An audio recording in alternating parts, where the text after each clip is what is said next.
Want to get a look at the Storm Team 8 forecast right now. It has been a day filled with rain and high winds in West Michigan, and of course we're looking ahead as to whether that's going to continue.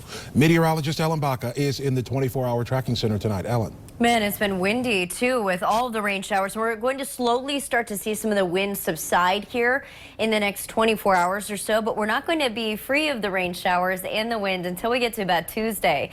Here's a check of current wind speeds. These are steady speeds right now, and these are the ones that are coming in out of the southwest at a good 20 to even 30 miles per hour in Kalamazoo. On top of that, we're seeing big wind gusts. We've had several wind gusts today in the 50-mile-per-hour range. Right now, we've got a hefty gust in Kalamazoo coming in at 45 miles per hour. Grand Rapids, 43 miles per hour. So actually, wind gusts of this magnitude are enough to cause some sporadic power outages if you're one of those spots that typically loses power during windy days.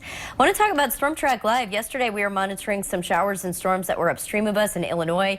Now you can see the center of circulation is over us for this entire storm system, but we're seeing less of those intense single cells, and instead we're seeing widespread cold rain, even so cold that we have some snow wrapping in towards the UP. Whether it's actually making it to the ground as snow is debatable.